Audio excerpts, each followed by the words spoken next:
공수처 조사 받고 나오셨잖아요. 그 한겨레 신문 보도에 따르면 그 여권 관계자가 들었다는 거 아닙니까? 그러면 안보실을 대상으로 수사가 또 시작이 돼야 되는 거 아니겠습니까? 그리고 그렇겠죠. 이종섭 장관은 언제 부를까요? 이런 곧 부를 것 같아요. 이제 이종섭 장관도. 이종섭 장관도 왜냐하면 이제 실무진들을 쭉 부르고 나서 장관을 부를 테니까. 네. 또 그때 당시에 이제 파다한 소문이 뭐였냐면은 7월 31일경엔 이미 국방부 조사본부에도 그 소문이 파다했대요. 대통령 경.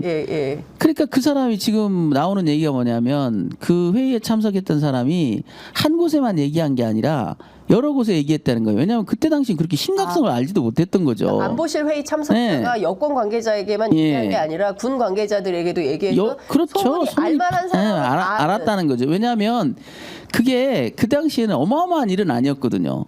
그냥 해프닝 정도. 대통령 측근에서 내밀하게 알고 있는 정보를 자랑하듯이 내가 들어갔는데 뭐 이런 일이 있었어. 이 정도 이런 큰 사건인 줄 알았다면 일단 자기도 입을 닫았겠지만 그때야 뭐 그분이 뭐 대통령이 역정된 게 잘못됐다고 생각했겠어요? 좀 법을 잘 모르시는 분일 텐데 그러니까 대통령께서 화를 내서 이거 판을 엎었다. 저기 내막은 그래라고 자랑 삼아 떠들어 다녔나 봐요. 그런데 이제 그런 것들이 다 전파돼서 또 그런 말을 들은 사람은 굉장히 그 말이 재밌지 않습니까? 아니 급속도로 전파된다고요, 그게. 솔직히 말하면 저도 많이 들었어요. 대통령이 그러니까 그 자주 경로를 하시잖아요. 그러니까 경로했다는 얘기가 대통령 경로가 다양한 경로로 정치권에 퍼져 있기는 했습니다. 초반부터. 그러니까 왜 다 아는 진실을 가지고 사람을 역으로 망상가로 만들어서 구속을 하려고 하냐고요. 경로했으면 한 거지. 왜 경로를 감추려고 사람 하나를 망상가로 만들어가지고 구속을 하려고 그래요. 멀쩡하게 대한민국 해병대 대령을 갖다가 한 집안의 가장이고 그 인생은 거기까지 가기 때까지 수많은 노력 끝에 거기까지 이르렀는데 그런 인권을 그렇게 한순간에 아무것도 아닌 양 짓밟아 버리겠다? 그게 안 되는 나라가 대한민국이라니까요. 그렇습니다. 법치국가예요. 그리고 대통령은 5년짜리 단임제입니다. 그 퇴임하면 아무 권한이 없어요.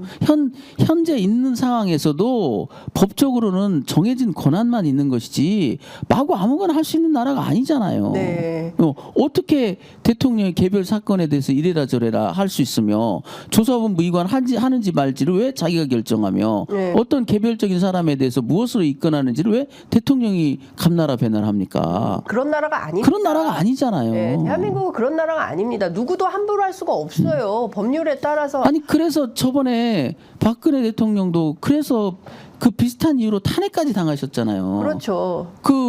저기 헌법 속에만 있는 교과서에만 있는 줄 알았던 탄핵 절차가 실제 가동이 돼서 현직 대통령이 파면됐다고요. 그런 유사한 일로 직권남용 하지 말라는 짓을 했다는 이유로.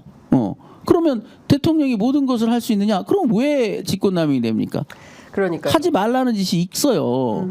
그 반대로 보면 하지 말라는 짓이 있는 정도가 아니라 할 수 있는 일이 제한돼 있다니까요, 우리나라가 국법상. 박근혜 국정농단 사태 때 문고리 3인방으로 이름을 높였던 정호성 전 비서관이 오늘부터 출근합니다. 대통령실로.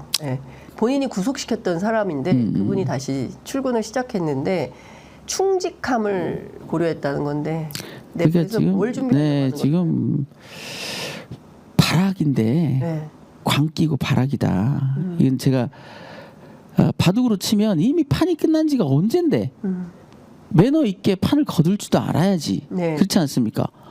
상대방의 무슨 결정적인 마우스 미스나 기다리면서 시간을 끌겠다는 심보 아니냐. 이미 임기훈 국방비서관의 통화가 나왔을 때 합리적으로는 접었어야 되는 일이라고요. 그런데 사과하기는커녕 계속 이지경으로 끌고 오더니 저번 저기에서는 이런 말을 했습니다. 뭐 수사가 잘못됐다면 자기가 나서서 특검을 요구하겠다.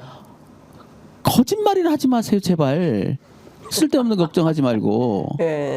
거짓말 하지 말라고 윤석열 대통령을 향해서 박정훈 단장의 변호인인 김정민 변호사가 일갈하셨습니다. 제발 거짓말 좀 그만해라. 알겠습니다.